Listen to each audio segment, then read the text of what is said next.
Hello students, once again welcome to my online class online मस्ती maths में। और आज हम बात करेंगे हमारे बीएसटी के हमारे टॉपिक पे, जो कि हमने पहले स्टडी की थी और हमने इसे बीच में छोड़ दिया था। ठीक है, हमने टॉपिक पे छोड़ा था ट्रेड पे, और इससे पहले कि जितने भी हमारे पास टॉपिक्स थे वो कंप्लीट हो चुके हैं। और आज हम बात करने वाले हैं हमारे टॉपिक ट्रेड के बारे में और इससे आगे के बारे में। ठीक है, तो स्टार्ट करते हैं हमारा topic trade commerce BST 11th class का टॉपिक है। देखिए, ट्रेड की बात की जा रही है। ट्रेड का मतलब होता है refers to buying and selling of goods and service with the objective of earning profit. It is classified into two categories. Trade Hindi में जिसे मैंने आपको बताया था व्यापार, बिजनेस। ठीक है, refers to buying and selling goods मतलब इसमें ट्रेड का मतलब होता है किसी भी सामान को बेचना खरीदना, वो क्या होता है? ट्रेड होता है। इसमें उसकी सर्विस भी प्रोवाइड करवाई जाती है। अगर आप कोई सामान सामने वाले को कस्टमर को दे रहे हो तो आप उसकी सर्विस भी प्रोवाइड करवाएंगे। अगर आपने आज मोबाइल फोन की उसको दिया है तो सिंपल सी बात है, आप उसकी गारंटी या वारंटी भी उसे देंगे और सर्विस सेंटर उसकी सर्विस भी देगा, कंपनी उसे सर्विस देगी। और उसका मेन ऑब्जेक्टिव क्या होता है? अर्निंग प्रॉफिट होता है, क्योंकि उसे पता है अगर उसे सर्विस अच्छी मिलेगी तो वो उसी प्रोडक्ट को लॉन्च करेगा अपने माउथ पब्लिसिटी से दूसरे कस्टमर्स को, कंज्यूमर्स को, और वहां से उसको प्रॉफिट होगा। सिंपल सी बात है। अब इस ट्रेड को दो कैटेगरीज में डिवाइड कर रखा है। पहला, इंटरनल ट्रेड मतलब takes place with a country, जो एक ही देश के अंदर, राज्यों के अंदर, स्टेट्स के अंदर, डिस्ट्रिक्ट्स के अंदर होती रहती है। वो क्या हो जाता है? कंट्री वाला, मतलब इंटरनल ट्रेड हो जाता है। Internal trade is classified into two categories, और इसे भी दो पार्ट्स में डिवाइड कर रखा है। पहला, होलसेल ट्रेड। होलसेल का मतलब आप जानते होंगे मेरे ख्याल से, होलसेल का मतलब होता है आई हुई रेट पर देना या उससे कम रेट पर देना। ठीक है, मार्जिन नहीं होता है इसमें। होलसेल ट्रेड का मतलब होता है refers to buying and selling of goods in a large quantity. बहुत बड़ी क्वांटिटी पे अगर आप परचेज करते हैं, सेल करते हैं, वो चीज है। A wholesaler buys goods in large quantity. एक होलसेलर क्या करता है? बहुत बड़ी क्वांटिटी पे परचेज करता है, बहुत ही बड़ी क्वांटिटी पर गुड्स को परचेज करता है, बाय करता है फ्रॉम द प्रोड्यूसर्स। जो बनाता है उस माल को बनाता है, कंपनी वाले से बनाता है, उससे करता है। Sell them to other dealers, और उसके बाद में डीलर्स को बेचता है। मान लीजिए मैंने एक मोबाइल कंपनी से बात की और वहां से बहुत बड़ी क्वांटिटी में मैंने सेलफोन्स मंगवा लिए। जितनी वहां पे कंपनी में रेट आ रही है उतने ही मैंने ले लिया, और उसके बाद ही मैंने डीलर्स को बेचा। Wholesale rate. ठीक है, he serves a connecting link between the producer and retailer। और उसके बाद में वो क्या करता है? प्रोड्यूसर से रिटेलर के बीच में क्या करता है? लिंक कायम कर देता है। ठीक है, नेक्स्ट होता है रिटेल ट्रेड। रिटेल ट्रेड क्या होता है?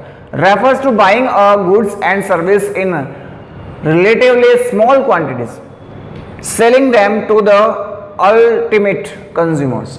छोटी छोटी क्वांटिटीज पे बहुत सारे कंज्यूमर्स को, कस्टमर्स को जब सामान बेचा जाता है तो उसे कहा जाता है रिटेल। रिटेल की शॉप मतलब एज ए परचूनी की शॉप, आप जानते हो, वो क्या करता है? एक साथ क्वांटिटी में नहीं रखता, थोड़ी थोड़ी क्वांटिटीज में अपनों को माल देता है और उसके बाद में वो कस्टमर्स बनाता है।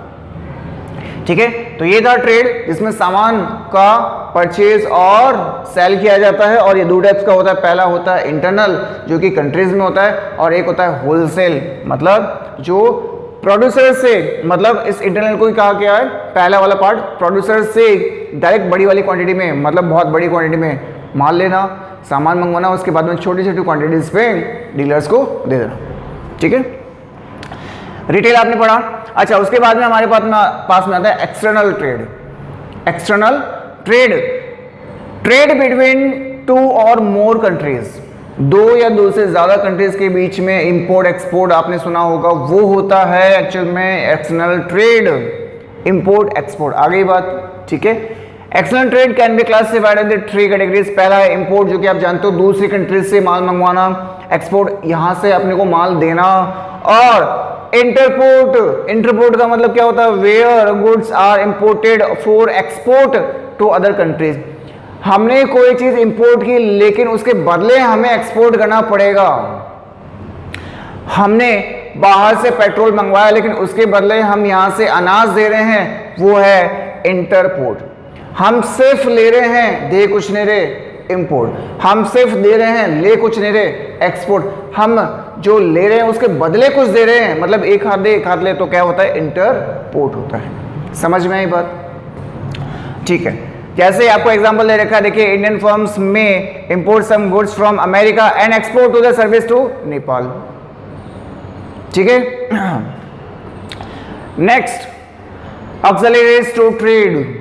इसके अलावा जैसे आपने ऑक्सिलरी वर्ब्स पढ़ी हैं, वर्ब्स के अलावा भी हमारे पास में कुछ मॉडल्स होते हैं, वैसे ये है auxiliaries to trade. All those activities which helps in removing various hindrances which arise in connection with the producer and distribution। Production और डिस्ट्रीब्यूशन के बीच में जब हमारे पास में कुछ कनेक्शंस बढ़ने वाले होते हैं, तब of the goods are called auxiliaries to trade. तब हम उसको क्या कहते हैं, ट्रेड का ऑक्सिलरीज, मतलब जो व्यापार है उसे कैसे बढ़ाया जाए, प्रोड्यूसर से डिस्ट्रीब्यूटर तक के बीच में कनेक्शन आप बांध दीजिए, डायरेक्ट माल आप उसे दे दीजिए, उससे क्या होगा, उसका ट्रेड जो है वो बढ़ेगा। ठीक है, अच्छा, इसमें हमारे पास में कैसे देखें, ट्रांसपोर्टेशन एंड कम्युनिकेशन कैसे कर सकते हैं हम एक्टिविटीज। पहला है ट्रांसपोर्टेशन का मतलब आप जानते हो, कम्युनिकेशन का मतलब आप जानते हो। ठीक है, 11th क्लास में हो, आई थिंक इतना तो जानते होंगे। अब देखिए इसके बारे में क्या बता रखा है। The production of goods takes place at one place whereas these are demanded in different parts of the countries। The production of goods, जो सामान होता है उसका जो प्रोडक्शन होता है, takes place at one place, एक जगह से प्रोडक्शन होता है, whereas these are demanded in different parts of the countries, जहां पर अलग अलग कंट्रीज में, मतलब अलग अलग जो पार्ट्स है एक ही कंट्री में डिमांड होती है, वहां पे the obstacle of place is removed by the transport. तो वहां पर हमें क्या करना होता है, हमें ट्रांसपोर्ट से माल को बेचना होता है। Along with transport communication is also an important service. ये एक बहुत इंपॉर्टेंट सर्विस है। मान लीजिए कि वहां पे माल है ही नहीं, अपने ही राजस्थान की बात करें, यहाँ पे बहुत सारे डिस्ट्रिक्ट्स आपको पता है, एक डिस्ट्रिक्ट में बहुत ज़्यादा डिमांड हो गई किसी चीज़ की और मैंने जयपुर में कंपनी लगा रखी, तो सिंपल सी बात है, वहाँ की डिमांड मैं कैसे पूरी करूँ, मैं देकर नहीं आ सकता, मुझे ट्रांसपोर्टेशन यूज़ करना पड़ेगा। It helps in exchange of information between producers, consumers and traders. और इससे क्या होता है, उनके बीच में वार्तालाप होती है, कनेक्शन होता है, कम्युनिकेशन होता है कि कितनी डिमांड और बढ़ने वाली है, हम कितना प्रोडक्शन और कर सकते हैं। The common communication service are postal service, telephone, fax, internet, और इसके अलावा वो इन सब चीज़ों का भी इस्तेमाल कर सकते हैं। सेकेंड हमारे पास आती है बैंकिंग एंड फाइनेंस। इससे कैसे ट्रेड बढ़ता है, देखिए, business needs fund acquiring assets. Business को बढ़ाने के लिए हमें एसेट्स चाहिए होती है, बड़ी बड़ी मशीनें चाहिए होती है। एक मशीन खराब हो जाए तो दूसरी मशीन हमें मंगवानी पड़ती है, क्योंकि प्रोडक्शन हम रोक नहीं सकते। तो इन सबको लेने के लिए हमें फंड की आवश्यकता होती है, फंड की नीड होती है। वो कहाँ से मिलता है, बैंक से मिलता है। परचेजिंग रॉ मटेरियल्स बहुत महंगा आता है, वो कहाँ से मिलता है, बैंक से जो पैसा आता है वहाँ से मिलता है। मीटिंग अदर एक्सपेंसेस, जो हमारे पास में एक्सपेंसेस होते हैं उनकी भरपाई भी कहाँ से करते हैं, जो हमारे पास में पैसे बैंक लोन देता है। Necessary fund can be obtain from a bank, bank से लोन उठाते हैं और उसी पे हम क्या करते हैं, बिजनेस करते हैं। और जो प्रॉफिट होता है उसे चुकाकर हम क्या करते हैं, उसका भरपाई करते हैं। अच्छा, इंश्योरेंस ये क्या होता है, it provides a cover against to the loss of goods. अगर आपका कोई सामान चोरी हो जाता है, आग से जल जाता है या फिर खराब हो जाता है, तो उसकी भरपाई कहाँ से होगी। अगर आपने इंश्योरेंस करवाया हुआ है तो आप उसका क्लेम ले सकते हैं। ठीक है, वहाँ से भी आपको प्रॉफिट होता है। प्रॉफिट नहीं कह सकते, बट हाँ, आपकी जेब से पैसा नहीं लगता, आप उससे की भरपाई आराम से कर सकते हैं। In the process of the transit, storage, theft, fire and other natural climates. समझिए आप, बाढ़ आ गई, खराब हो गया, स्टोरेज, ठीक है, ट्रांजिट, थेफ्ट, फायर, इन सब से अगर किसी भी चीज़ से आपके माल को, आपके गुड्स को नुकसान होता है, तो आप अगर इंश्योरेंस करवा रखा है तो आप उसकी भरपाई कर सकते हैं, आप उसके लॉस की भरपाई कर सकते हैं। वेयर हाउसिंग, जानते हो आप वेयर हाउसिंग क्या होता है? कारखाना, ठीक है। There is generally a time lag between the production and consumption of the goods. This problem can be solve by the storing the goods in warehouse from the time of the production till the time they are demanded by the customers. आपने बहुत बड़ी quantity में क्या कर लिया, production कर लिया, अब आप उस प्रोडक्शन को बेचना चाहते हैं लेकिन डिमांड नहीं है। आपने क्या किया, उसे एक स्टोरेज या वेयर हाउस में रख दिया, फैक्ट्री में रख दिया। भाई आपने एक बहुत बड़ा फैक्ट्री कारखाना बना रखा है, उसमें आपने स्टोर कर दिया। अब जैसे ही कस्टमर की डिमांड बढ़ती है, आप वहां से वो जो माल है, वो जो गुड्स है, वो निकाल कर डीलर्स को सप्लाई कर सकते हो, रिटेलर्स को सप्लाई कर सकते हो और वहां से अपनी क्या कर सकते हैं, सर्विस आप प्रोवाइड करवा सकते हैं, ठीक है। नेक्स्ट है एडवर्टाइजिंग। कैसे? Advertising brings goods and service to the knowledge of productive buyers. TV में आपने सीरियल देखा सास बहू का, लेकिन बीच में एक ऐड आ गया लक्स का, आपने देखा कौन सा साबुन आ गया, अच्छा है, लेना चाहिए, इंटरेस्ट आ गया आपको। सेम चीज यहां पे हमारे पास में आती है। अगर कोई भी कंपनी नया प्रोडक्ट लॉन्च करती है तो उसका एडवर्टाइजमेंट उसे करना होता है, बिकॉज कस्टमर्स को नहीं पता होता है कि कौन सी कंपनी नई आज मार्केट में आई है और कौन सा प्रोडक्ट आज मार्केट में उतरा है। तो उसके लिए हमें क्या करना होता है, एडवर्टाइजमेंट करना होता है, ताकि नॉलेज किसके पास में जाए, बायर्स के पास में जाए, जो खरीदने वाले हैं, जो कंज्यूमर्स हैं, जो कस्टमर्स हैं, उनके पास में क्या चले जाए, इंफॉर्मेशन चली जाए और वहां से उनका इंटरेस्ट जागे और हमारा माल मार्केट में उतरे, ठीक है। नेक्स्ट हमारे पास में आ रहा है नया टॉपिक, बिजनेस रिस्क। बिजनेस बिना रिस्क के नहीं चल सकता। मैंने आपको स्टार्टिंग में भी ये बता दिया था। अगर आप ये सोच रहे हो कि रिस्क नहीं होगा, सिर्फ प्रॉफिट होगा, मैं बिजनेस कर लेता हूं, तो ये आप छोड़ दीजिए। बिजनेस में रिस्क उठाना तो आपको पड़ेगा ही। Business risk refer to the possibilities of inadequate profits or even loss due to transitories or unexpected events. For example, मतलब आपके पास में कुछ सर्टेनिटीज होती हैं और अनएक्सपेक्टेड इवेंट्स होते हैं, मतलब अनिश्चितता कि आज बहुत अच्छा मौसम है, अचानक से बारिश आ गई, भारी बारिश आ गई, आपका जो स्टोरेज है उसमें पानी घुस गया और आपका सामान खराब। अनएक्सपेक्टेड इवन बिजली का, ठीक है, वायर लूज था, आपने ध्यान नहीं दिया और वहां पे क्या हो गया, ब्लास्ट हो गया, आपका माल जल गया, स्टोरेज में ही जल गया। रिस्क कुछ भी हो सकता है। For example, demand of the particular product में decline due to the changes in taste preference of consumers. हो सकता है आपने कोई प्रोडक्शन या प्रोडक्ट आपने मार्केट में उतार रखा हो और उसका टेस्ट जो है वो बिगड़ जाए, मतलब उसी प्रोडक्ट के जस्ट अपोजिट में कोई दूसरी कंपनी ने उससे अच्छा और बेहतर प्रोडक्ट निकाल दिया और कंज्यूमर्स को यहाँ पे इंटरेस्ट पैदा करवा दिया, तो आपका प्रोडक्शन तो नीचे चला गया। ये होगी क्या, रिस्क, ठीक है। और increase in the consumption etcetera, हो सकता है कंजप्शन बढ़ गया, आपके पास में ना माल ही नहीं है, आप कैसे प्रोडक्शन करेंगे, आपका क्या हो गया, लॉस हो गया। क्यों? क्योंकि जिस टाइम आप सबसे ज्यादा प्रॉफिट कमा सकते थे उसी टाइम पे आपने क्या कर दिया, लॉस खा लिया। Nature of the business risk. अच्छा, बिजनेस के जो रिस्क होती है जो कि आपने पढ़ी वो कैसे कैसे होती है, देखिए उसके बारे में बात करते हैं हम। पहला, business risk arise due to the uncertainties. अनिश्चितता से हमारे पास बिजनेस की रिस्क आती है। कैसे कैसे? Lack of knowledge of what is going to happen in the future create uncertainties in business. आपको बिजनेस की प्रॉपर नॉलेज नहीं है कि आने वाले टाइम पर हमें क्या करना चाहिए, क्या करेंगे और क्या नहीं करेंगे। अगर आपकी इसकी नॉलेज नहीं है तो आपको क्या हो सकता है, बिजनेस में नॉलेज, मतलब बिजनेस में लॉस हो सकता है। जैसे it may be due to the natural climate changes in demand and prices strike etcetera. Demand बढ़ गई, डिमांड घट गई, ठीक है, प्राइस बढ़ गई, प्राइस घट गई। कैसे? देखिए, डिमांड बढ़ती है तो प्राइस भी बढ़ती है और डिमांड घटती है तो प्राइस भी घटती है। ये इकोनॉमिक का एक फंडा है, ठीक है। Risk is an essential part of every business. पहली वाली चीज आ गई बाद में, देखिए कैसे no business can avoid risk through although the amount of risk may vary from business to business.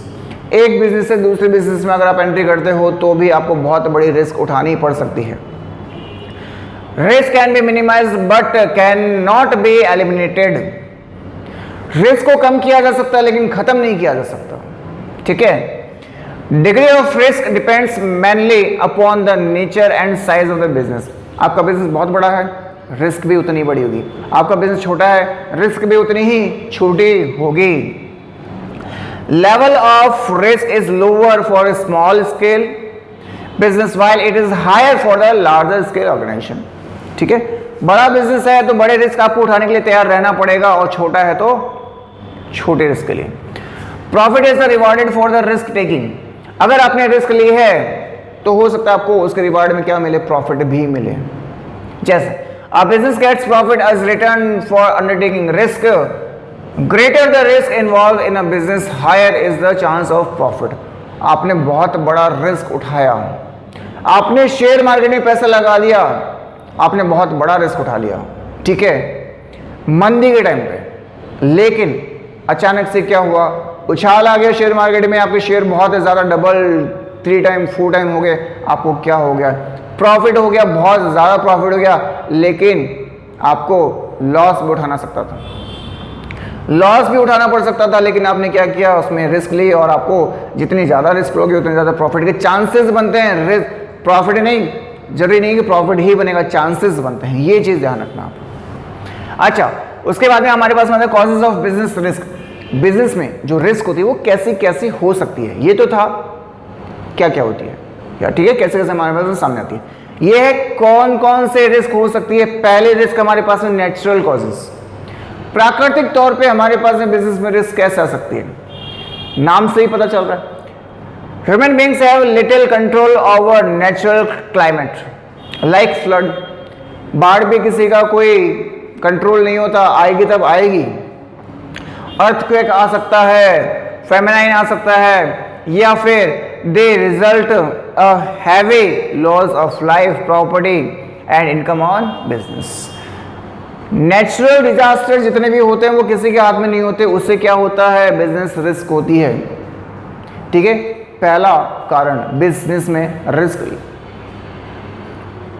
Next second causes कौन सा, ह्यूमन कॉजेस, आदमियों की वजह से भी, या फिर उसमें जो आपने एलिमेंट्स लगा रखे हैं, या फिर आपने जो वर्कर्स लगा रखे हैं उनकी वजह से भी आपको रिस्क उठानी पड़ सकती है। कैसे? Human causes include such an unexpected event like dishonesty, धोखाधड़ी, क्लेवरनेसनेस, चतुराई, ठीक है, या नेग्लिजेंस ऑफ एम्प्लॉयज, अनदेखा करना, स्ट्राइक हो गई, राइट्स हो गई, और मैनेजमेंट इनएफिशिएंसी हो गई, ठीक है। मतलब अगर किसी भी पर्सन ने, आपके वर्कर्स ने आपके साथ में धोखा दे दिया, आप किसी पे ट्रस्ट नहीं कर सकते, तो क्या हो जाएगा, ह्यूमन कॉजेज, ये बिजनेस का रिस्क बनता है। इकोनॉमिक कॉजेज, इकोनॉमिक क्या आपको बिजनेस में लॉस हो सकता है। They are related to the chance of the loss due to chance in market condition. Example, fluctuations in demand and price, competition, change in technology etcetera.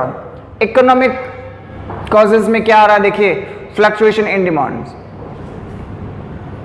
Demand ज्यादा भी हो सकती है तो कम भी हो सकती है, और इसके वजह से आपको प्राइस को कम और ज्यादा करना पड़ सकता है। डिमांड कम होगी, आपको जो प्रोडक्शन है वो तो निकालना पड़ेगा, नहीं तो खराब हो जाएगा, आपको प्राइस कम करनी पड़ेगी, आपका क्या हो गया, लॉस हो गया। कंपटीशन, आपके ही क्या प्रोडक्ट के अगेंस्ट एक दूसरे कंपनी ने प्रोडक्ट बता दिया, अब आप उतने ही लेवल पे या उतने ही प्राइस पे आप अपना प्रोडक्शन नहीं बेच सकते या प्रोडक्ट नहीं बेच सकते, आपको प्राइस गिरानी ही पड़ेगी, क्या हो गया, लॉस हो गया, ठीक है। ये होता है इकोनॉमिक कॉजेज। नेक्स्ट है फिजिकल कॉजेज, शारीरिक, मैकेनिकल डिफेक्ट और फेलियर में also lead to losses. Mechanicals, जो मैकेनिक्स जो हैं वो क्या हो गया, डिफेक्ट्स आ गए या फेल हो गए, मशीन खराब हो गई, क्या हो गया, लॉस हो गया। जिस टाइम पे हमें सबसे ज़्यादा प्रोडक्शन करना था, मान लीजिए उसी समय आपकी मशीन खराब हो गई, प्रोडक्शन रुक गया, क्या हो गया, लॉस हो गया। एग्जाम्पल, बस्टिंग ऑफ बॉयलर, कहा था मशीन खराब हो गई, और मशीन में कॉज डेथ और डिस्ट्रक्शन।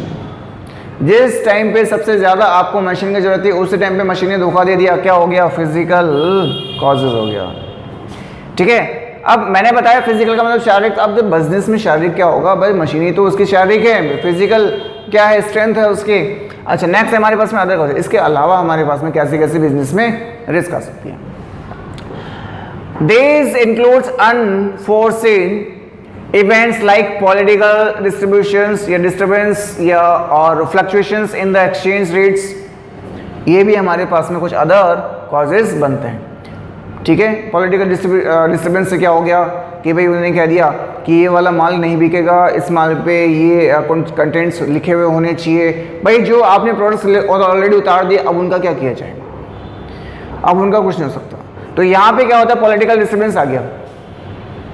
ठीक है, फ्लक्चुएशन इन एक्सचेंज रेट आ गया कि आप जो एक्सचेंज करेंगे या इंपोर्ट एक्सपोर्ट आप जो कर रहे हो उस पर इतने रेट से चार्ज आपका काटा जाएगा, अब आपके तो लॉस हो रहा है। ठीक है, क्योंकि आपको रेट ज़्यादा करनी पड़ रही है, आपको प्राइस ज़्यादा देनी पड़ रही है वहाँ पे। ठीक है, तो ये थे हमारे पास में बिजनेस में आने वाले कुछ रिस्क। ठीक है, नेक्स्ट अपने पास में टॉपिक आ रहा है स्टार्टिंग अ बिजनेस। बिजनेस को स्टार्ट कैसे किया जाए, बेसिक फैक्टर। आपने सोच लिया कि मुझे बिजनेस से करना है, स्टार्ट कैसे करें, बेसिक फैक्टर देखिए। Selecting the line of business, पहले आप ये माइंड सेट कीजिए कि आपको बिजनेस करना किस चीज का है। The first thing to be decided by the entrepreneur. Entrepreneur नया आपके लिए वर्ड है। एंटरप्रेन्योर का मतलब होता है वो इंसान या वो व्यक्ति जो बिजनेस करता है, व्यवसायी जिसको बोलते हैं हिंदी में। Is the line and the type of the business to be undertaken। एक पर्सन को सबसे पहले ये माइंड सेट करना होता है कि उसे बिजनेस किस चीज का करना होता है, किस लाइन में जाना होता है। अगर उसने ये सेट कर रखा तो वो फिर आगे स्टेप ले सकता है। पहला, स्केल और size of business. After decide कर लिया, after deciding the line of the businessman must decide whether he wants to set up large scale और स्मॉल स्केल बिजनेस। मैंने ये ठान लिया कि मुझे ऑटोमोबाइल्स का बिजनेस करना है। अब बड़े स्केल पे करना है, छोटे स्केल पे करना है, ये मेरे पे डिपेंड करता है। मुझे ये चीज़ सोचनी, अगर मैं स्टार्टिंग में बड़े स्केल पे कर दूं और मेरा प्रोडक्शन खराब निकला, लॉस हो सकता है। छोटे पे करके देखते हैं, प्रॉफिट हुआ तो और ज़्यादा कर लेंगे, बट डिसाइड मैं करूँगा। नेक्स्ट, ठीक है, ये आपने सोच लिया। उसके बाद में हमारे पास में क्या था, choice of form of business organisation. Business organisation के लिए आपको चॉइस है, आपके पास में क्या है।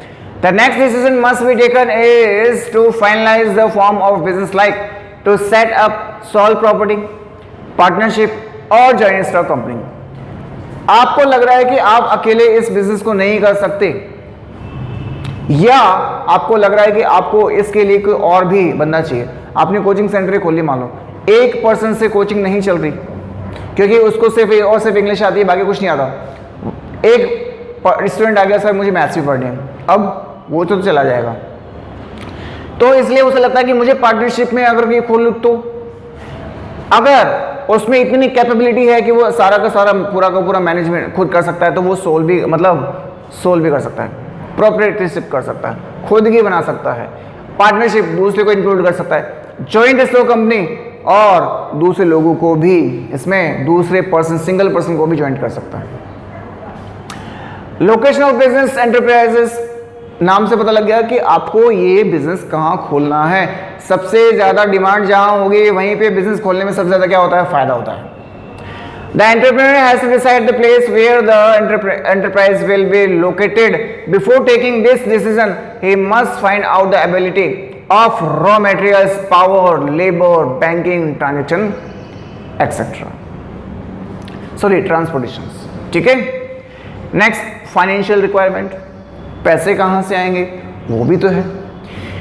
The businessman must analyze the business of capital he might require to buy fixed assets and for working capital, day-to-day expenses. Working capital, day-to-day expenses. Fixed assets क्या होती है, ये है अकाउंट्स का पार्ट, ठीक है। हम अकाउंट्स में बात करेंगे जब अकाउंट्स की क्लास लेंगे। बाकी मैं बताता हूँ फिक्स एसेट्स क्या होती है। फिक्स एसेट्स का मतलब जिससे आप एक टाइम के बाद में बेच सकते हैं और पैसा वापस ले सकते हैं। फर्नीचर, बिल्डिंग, मशीनरी, जो जस्ट नेक्स्ट डे भी आप अगर लॉन्ग टर्म के लिए अगर आप लेते हो, उसे बाद में बेचकर आप क्या कर सकते हो, पैसे वापस ले सकते हो। उतना नहीं बट थोड़ा बहुत, ठीक है। जितनी उसकी क्या होगी लाइफ डिपेंड करती है, उसकी डेप्रिसिएशन उस पर जब करता है, उसके बाद में जब अपने पास में लाइफ बचती है, उसकी कॉस्ट जो बचती है उतना पैसा आप ले सकते हैं। वो होती है अपने पास में फिक्स एसेट, जो बिजनेस को चलाने के लिए सबसे ज़्यादा इंपॉर्टेंट होती है।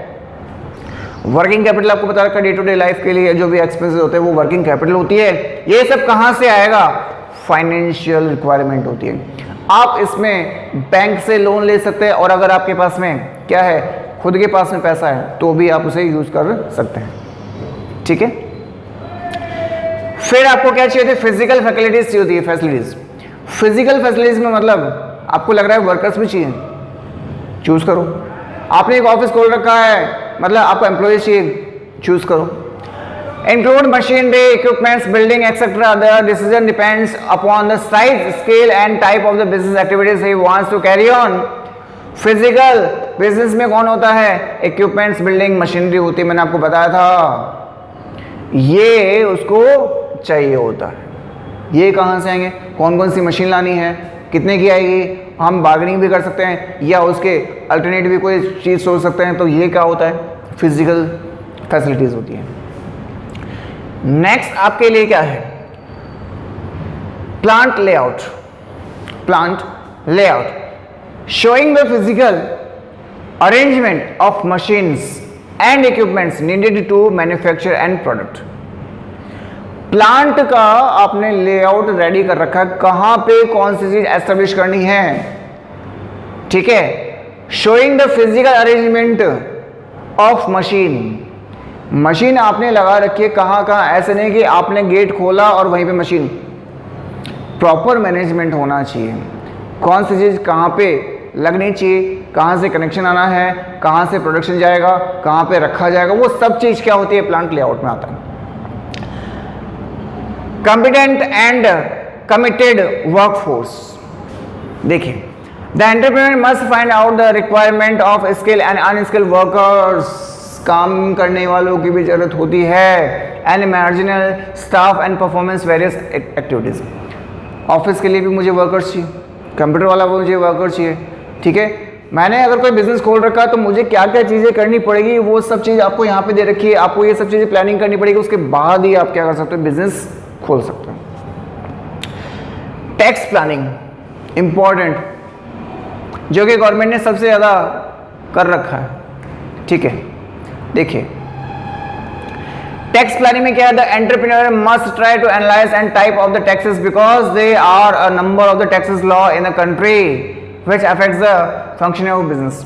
आप किस टाइप का बिजनेस कर रहे हैं, उस पर कितना टैक्स लगेगा, वो आपको पहले से पता होना चाहिए, ठीक है। Setting up of a enterprises, last step, सब कुछ डिसाइड हो गया, सेटिंग अप कर लो, एस्टेब्लिश कर लो। After analyzing the above mentioned points carefully, the entrepreneur can start the business। सब चीज मैंने पॉइंट आउट कर ली कि मुझे ऐसे करना है, ये भी करना है, वो भी करना है, मैंने वर्कर्स भी ले लिए, मुझे टैक्स भी पता लग गया, सब कुछ कंप्लीट रेडी है, अब कंपनी लगा दो, स्टार्ट कर सकते हैं। Which means mobilise various resources and completing legal formalities. Complete काम करने के बाद में आपने क्या किया, बिजनेस ओपन कर लिया, अपनी कंपनी शुरू कर दी। तो इसके लिए आपको क्या करना है, ये सारे के सारे पॉइंट्स जो मैंने आपको बताए हैं वो ध्यान में रखना है, ठीक है। तो आज हमारा ये चैप्टर खत्म हो गया, चैप्टर नंबर 1 जो कि था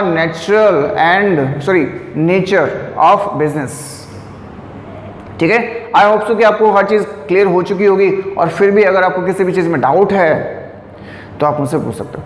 देखिए, ये चैप्टर मैंने आपको नोट्स के थ्रू आउट पढ़ा है, ऐसा नहीं कि आपको सर बुक्स में से पढ़ाई, बुक में भी आपको ये चीज़ मिलेगी, ब्रॉड लेवल में मिलेगी, लेकिन ये चीज़ क्या है, उनमें से जो मेन जो उसका निचोड़ है ये यहाँ पे दे रखा है।